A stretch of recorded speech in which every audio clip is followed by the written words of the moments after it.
Ora, muito bem, vamos lá nós começar esta aula ao vivo. Isto vai ser uma sequência de aulas que eu vou deixar gravadas aqui no canal do YouTube e vão ser como se fosse um curso de PMA para casais que estão a tentar engravidar. Vai ficar disponível vários temas. Nós vamos começar por ordem de prioridades, portanto, eles vão começar por uma certa lógica e podem sempre colocar aqui dúvidas nos comentários, podem vir cá, por exemplo, também sugerir temas que nós viemos cá sempre responder. E o tema de hoje, vamos começar mesmo pelo princípio. O tema de hoje é o que é afinal a PMA. Para falarmos desde o início sobre o que é PMA. Procriação medicamente assistida. O que é reprodução assistida? A maior parte das mulheres, quando entra em tratamentos destes de infertilidade, não percebe muito bem em que fase é que está. E o perceber para tomar decisões conscientes, tudo isto pode demorar meses.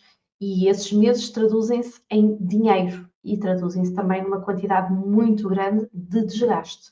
Hoje eu vou explicar tudo aquilo que vos faz falta saber antes de entrarem realmente nesta fase. Quem aqui é que já está a tentar engravidar há algum tempo e começa a perguntar-se se realmente estará tudo bem? Eu todos os dias recebo na minha caixinha de mensagens do Instagram mulheres que têm muitas dúvidas sobre isto. Algumas começaram a tentar engravidar agora há pouco tempo, mas não sabem se é normal ou não conseguirem, mesmo acertando no período fértil. E outras que já estão nisto há muito tempo e não sabem se é a altura de pedir ajuda ou não. Então é sobre isso que nós vamos falar. Hoje eu quero falar sobre este tema que está cheio de dúvidas, mas também cheio de medo, cheio de vergonha e ao mesmo tempo também cheio de esperanças, que é a PMA. E talvez mesmo antes de eu começar a explicar o que é a PMA, eu preciso de lhe dizer uma coisa muito importante. Quando nós precisamos de ajuda para engravidar, não significa que fracassou, que não deu certo. Não significa que o meu corpo não funciona, o meu corpo falha, eu fiz qualquer coisa mal.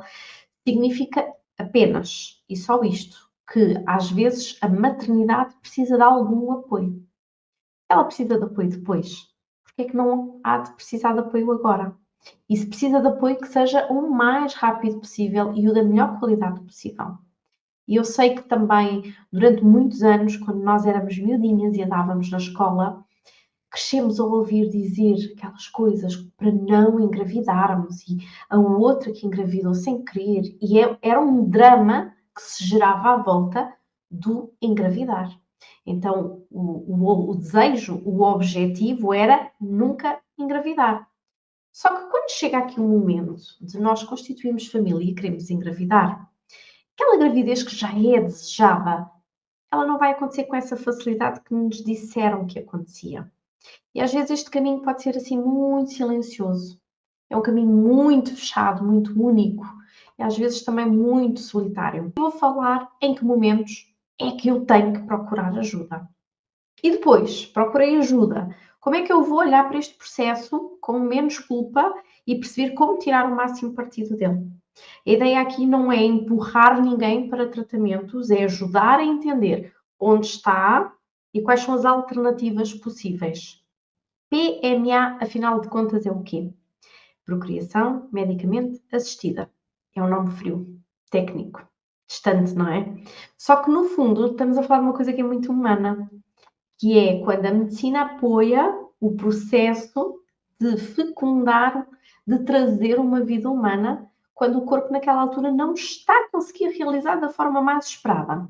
Ou seja, a fecundação do óvulo com o espermatozoide ou a implantação no endométrio não estão a acontecer de forma espontânea, ou acontece e não se mantém. Então, ainda bem que a ciência evoluiu, ainda bem que temos a medicina com suporte técnico, científico e clínico para nos ajudar. Eu gosto de explicar assim. Produção assistida não é artificial, portanto, não é sem amor, não tem nada a ver com isso. Assistida é amparada, acolhida. Quer dizer que existe apoio, que existe uma equipa, que existem técnicos, que existe uma estratégia para ajudar aquele corpo que está no percurso a encontrar algumas dificuldades. Então, quando nós falamos em PMA, falamos de caminhos diferentes, mas o desejo é mesmo de uma gravidez natural, que é gerar vida. Expandir-me a mim ao criar outro pequenino de mim. E existem aqui muitas formas da medicina nos ajudar neste campo e de nos dar algum apoio, umas mais simples do que as pessoas até imaginam, outras são um bocadinho mais complicadas, mas antes eu preciso que perceba aqui uma diferença fundamental. Então, alguma vez pensou em procurar ajuda para engravidar, mas não tinha a noção de se era o momento certo ou não? Então vamos perceber o que é para já o engravidar natural e o que é PMA. Tentar natural é quando, isto é fácil, quase toda a gente sabe, é quando o corpo conduz tudo sozinho, liberta o óvulo na altura certa, o casal tem relações quando a mulher está fértil, que existem aqui várias janelas de oportunidade que têm todas que cruzar, e os espermatozoides vão subir até às trompas, apanham o óvulo ali logo à saída do ovário, fecunda. E depois vai-se multiplicando, demora mais ou menos 5 dias a chegar lá embaixo ao endométrio e implanta. Isto é o ideal. Mas isto é uma dança que nem sempre corre como esperado. Às vezes, ou o óvulo não sai, ou as trompas estão obstruídas, às vezes até parcialmente, porque, por exemplo, às vezes os espermatozoides sobem, mas quando fecunda, eles começam a multiplicar. É uma célula que se vai multiplicando e crescendo. E às vezes ele passou para um lado, mas já não vai para o outro porque já está muito maior. E não se esqueçam que o óvulo é muito maior comparativamente ao espermatozoide. Portanto, a passagem para baixo nem sempre acontece. E por isso, às vezes também não há fecundação, eles não se entendem. Outras vezes há fecundação e o embriãozinho nem sequer se fixa. Então, isto pode repetir-se mês após mês. E quando isto começa a repetir-se mês após mês, o que é que acontece? É o desgaste, não é? A esperança, a expectativa, a felicidade começa a bater. Cada mês começa a ser mais sofrido. Eu costumo dizer que a TPM é como se fosse um luto, não é? É a mulher que faz um luto daquele ciclo que ainda não foi. Mas não pensem nisto como um luto, pensem como uma travessia.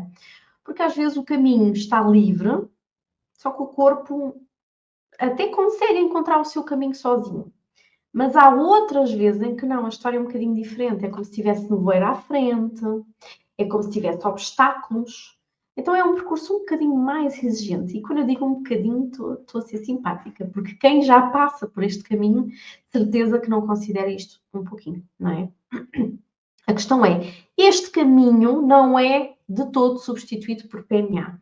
E é muito importante entenderem isto, porque às vezes as pessoas pensam, ok, eu vou fazer uma FIV e eu engravido, eu não consegui naturalmente, mas eu vou para ali e eu engravido. Isto não funciona bem assim, está bem?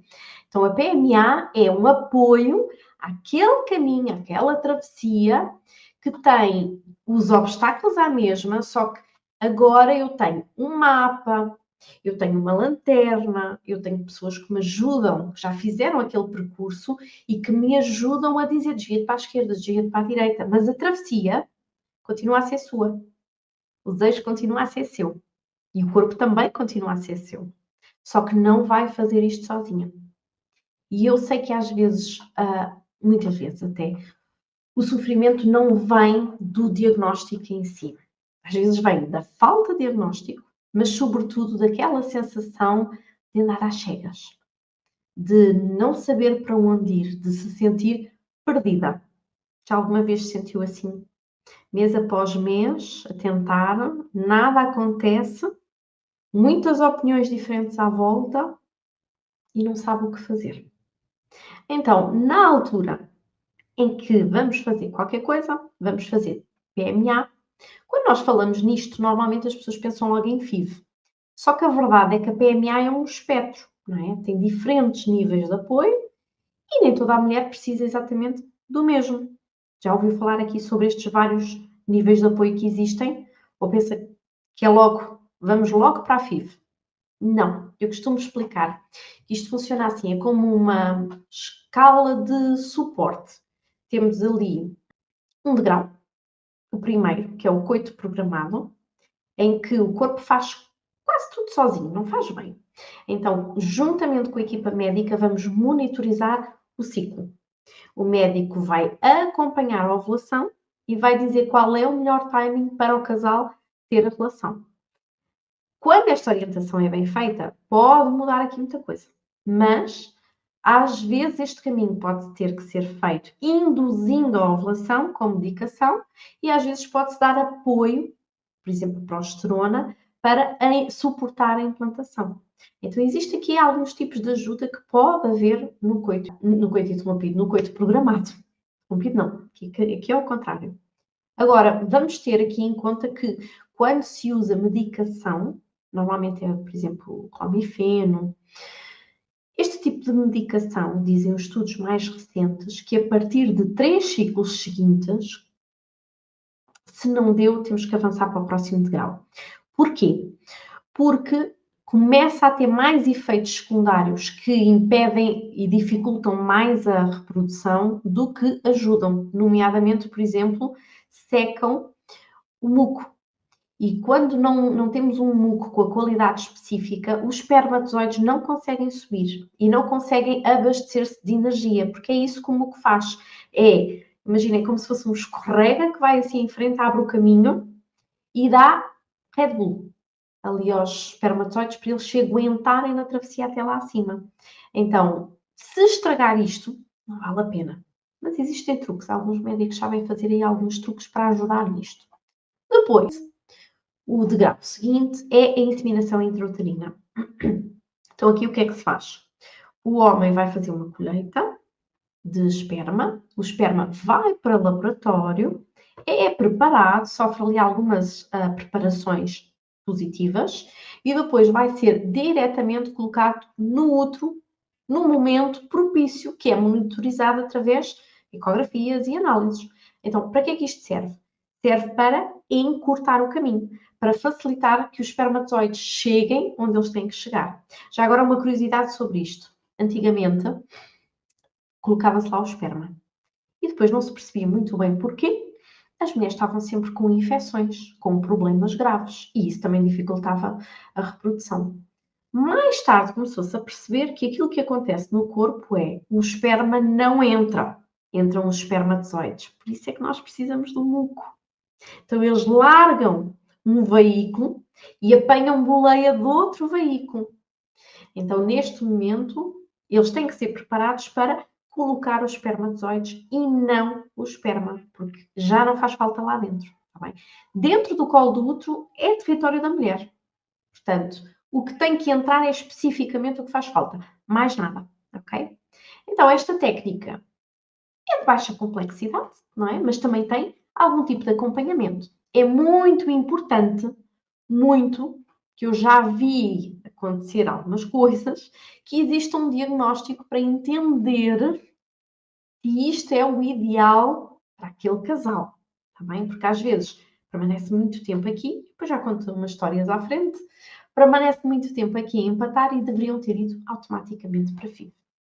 Então, FIV é o quê? Fertilização in vitro. Ou seja, vamos tomar medicação para estimular o máximo de colheita de óvulos, que se chamam, nesta fase, ovócitos. Depois eles são recolhidos.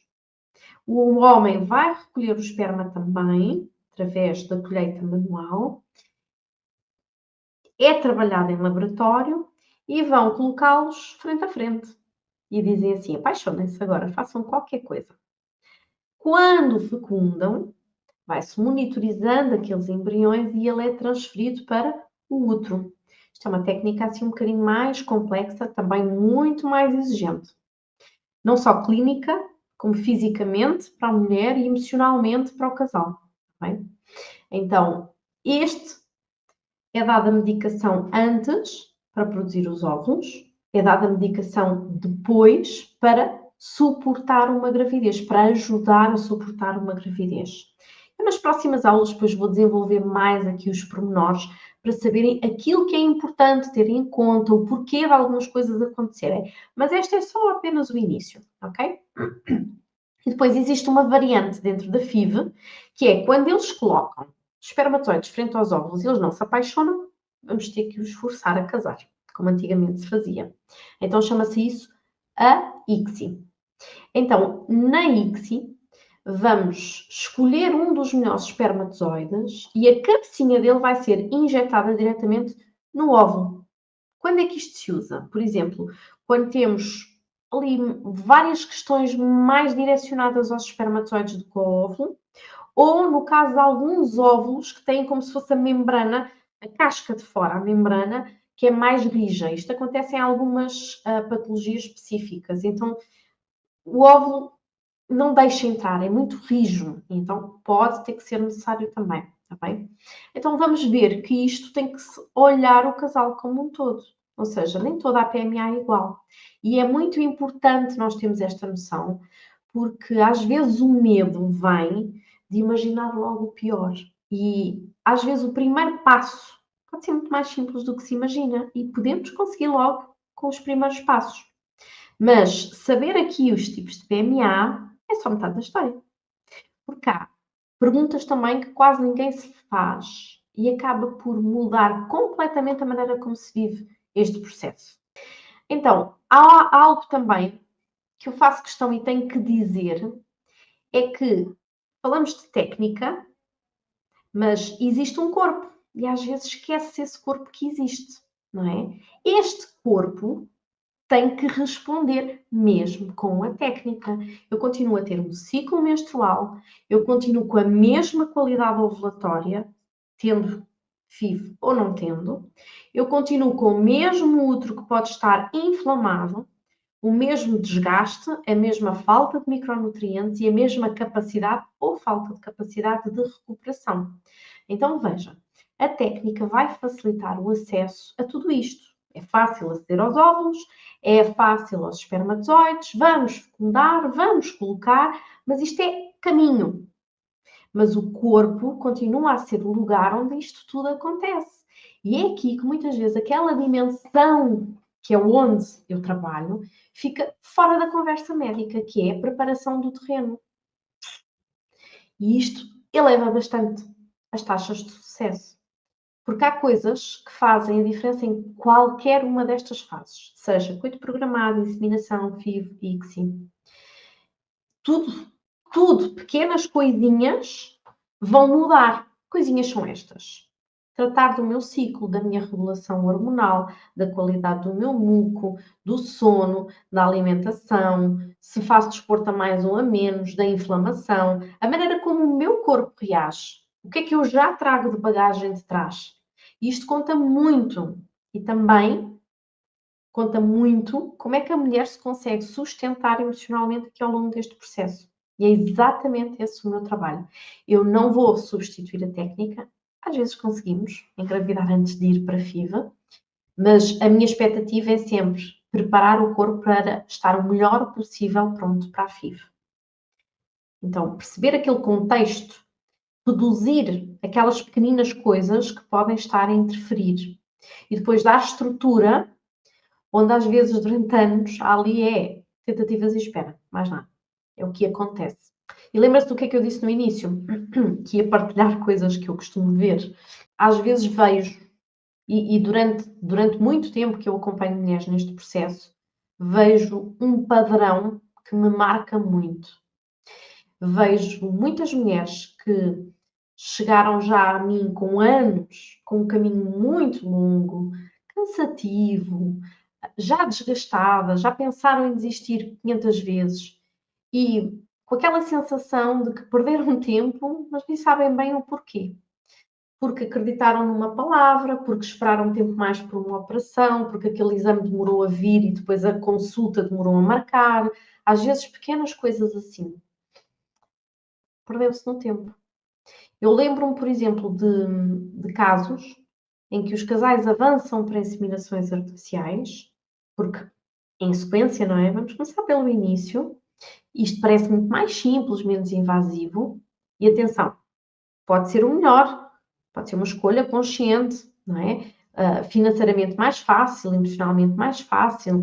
O problema não está aqui em escolher, está bem? O problema está em escolher sem saber, porque eu já vi casais a avançarem para isto e ninguém foi ver se as trompas estavam desobstruídas. Asneira. Como é que vai chegar lá? É porque eles vão enviar os espermatozoides para eles encontrarem o óvulo ali, logo à saída do ovário. Eles têm que percorrer as trompas. Se elas estiverem obstruídas, nada feito. E isto acontece. Também eu vejo isto acontecer mais do que deveria ser lógico. E vejo também várias situações muito complexas, com um nível de profundidade em que às vezes o casal gasta tempo, gasta dinheiro. Às vezes queriam ter 2 ou 3 filhos e ter um já é o que é, não é? Andam ali nas tentativas, várias FIVs, e as histórias podiam ter sido muito mais ajustadas à sua própria realidade. Em vez de ser à inseminação, avançava-se logo para a ICSI. Se o casal, imagina, até um casal que já tem alguma idade, ela tem baixa reserva ovárica, cabe na cabeça de alguém esperarem 6 meses? Às vezes até lhes dizem 1 ano. Não cabe. Então, é logo começar a ver os níveis da reserva ovárica, ver a fertilidade masculina e tomar decisões conscientes de vamos tentar ou não, eu até quero ter mais do que um filho, eu preciso é deixar embriões prontos.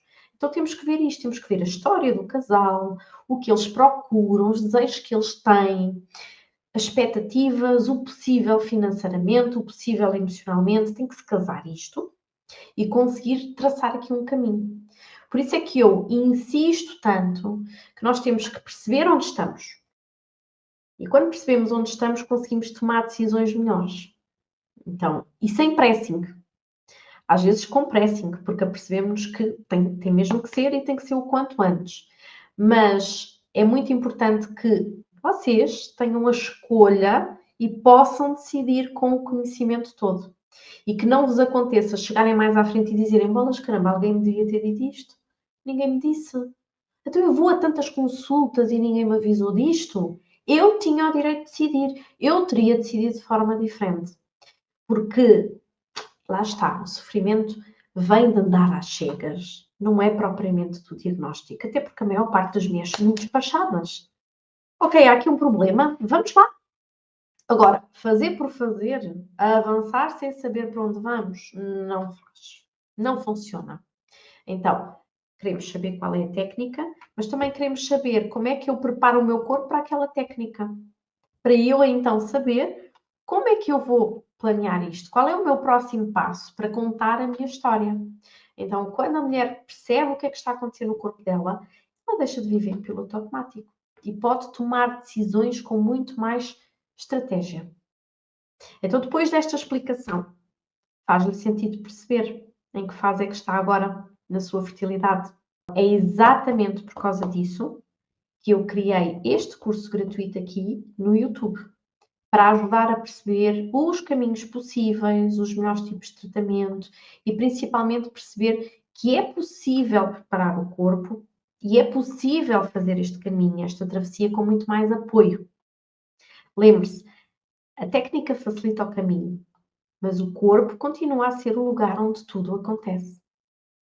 E quando é que vale a pena procurar ajuda? Então vamos lá. Agora sim, aquela pergunta que eu prometi, que não é qual é a técnica certa, é como é que eu sei em que fase é que eu estou e quando é que faz sentido dar o próximo passo. É uma das perguntas mais importantes. De forma geral, eu costumo dizer, até aos 35 anos, estatisticamente, o casal pode, mesmo um casal sem problemas de fertilidade, pode demorar 12 meses a conseguir engravidar, porque o ser humano não fecunda todos os ciclos. Temos 20% de probabilidade, estando tudo bem. A partir dos 35 anos, vamos reduzir a espera para 6 meses. É isso mesmo. Não é só o calendário que conta. Aqui temos que ver o corpo, a experiência que vai pesar e os sinais que o corpo nos dá e nos diz, não é para esperar, é para avançar já. E esses sinais, pense bem, se calhar o seu corpo também já lhe deu alguns sinais, só que não sabia interpretá-los e não sabia muito bem o que fazer, não é? Então, sinais. Ciclos irregulares, ausentes, escassos, dores menstruais. Não é normal. História de perdas, ausência de sinais do corpo fértil. Eu não sei quando é que eu estou a ovular. E a mulher tem aquele instinto, ela sabe quando alguma coisa não está bem. Ela sabe. Às vezes tem medo de verbalizar, não é? E às vezes há muitos desses sinais que não aparecem nos exames, mas que nos dizem muito mais do que um exame ou uma análise. Eu já vou falar um pouco disso mais aqui. Quero falar antes dos sinais emocionais. Quando a tentativa já é mecânica, quando o casal já entra em esforços mecânicos, quando a relação perdeu a intimidade, o carinho, o cuidado, já é rotineira, quando o casal já sente a exaustão, já se comparam com os outros, já se sentem frustrados, quando pensa, esses são todos iguais. Isto está a começar a ser, eu já nem vivo. É só pensar nisto. Então, nesta fase, a espera pesa mais do que a esperança. Nesta fase, tem que investigar, não pode adiar. Ok? Tem que saber onde é que está. Às vezes falta isto, que é lembrar que por trás de cada tratamento existe uma mulher a tentar. E nós temos que ter esse respeito e não julgamento. E o que acontece é que quando as mulheres têm este feeling, muitas das vezes ainda não passaram os 12 meses. Então, quando vão procurar ajuda, encontram uma porta barrada. Mas ela sabe que alguma coisa não está bem. E aqui, eu quero falar aqui de algo também que está por detrás. É vergonha. É que às vezes sabe que não está bem, mas depois tem muita vergonha. E quando se fala aqui de PMA, às vezes as mulheres sentem como se estivessem a confessar uma falha, um pecado. Como se o valor dela fosse medido pela forma como ela vai engravidar. E os homens também. Os homens, se calhar, até sentem muito mais isto. Alguma vez sentiu esse tipo de vergonha quando fala com outros sobre a dificuldade em engravidar? É muito mais comum do que pensa. Só que quem precisou de apoio e quem não precisou tem exatamente o mesmo valor. Se não é menos capaz, não é menos mulher, não é menos merecedora, porque no seu caminho precisou de ciência. Então, a medicina reprodutiva não vai apagar a sua história, vai-lhe trazer a história. Okay? Entra para sustentar isso. Então, atrás de cada consulta há ali um desejo. E atrás de cada tratamento há uma mulher, há um homem, há um casal a tentar. E isto merece muito respeito. Se eu tivesse que resumir esta live, eu dizia-lhe: fixe isto, PMA é o apoio da medicina quando engravidar precisa muito mais do que uma tentativa. Precisa de uma estratégia, precisa de uma direção. Quando você entende isso, muda tudo. Tira do lugar de culpa e leva para um lugar de resolução. E se este tema fez sentido para si, se está aqui neste caminho de tentar engravidar sozinha, está à procura de ajuda, então fique por aqui. Assista a este curso gratuito que eu vou gravar e vou deixar disponível na aba Cursos aqui no meu canal do YouTube.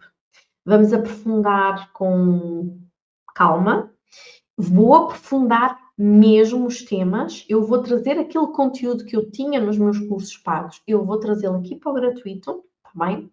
Para quê? Para que consiga perceber o seu corpo, para que consiga perceber os caminhos possíveis, tomar decisões seguras, sem perder o seu tempo, tá bem? Porque o tempo é o dinheiro. O dinheiro trabalhamos e ele acaba por voltar. Agora o tempo não volta, não é? Então, esta informação que eu lhe vou trazer é a sua liberdade, a sua chave. Vamos falar também sobre engravidar natural, sobre endometriose, sobre miomas, sobre SOP. Portanto, vou trazer aqui muitos temas e fica ali tudo disponível para vocês. É a vossa prenda do Dia da Mulher, estamos quase, não é? E no Dia da Mulher eu vou trazer algo também muito especial. Por isso, fique atenta, eu estou por aqui.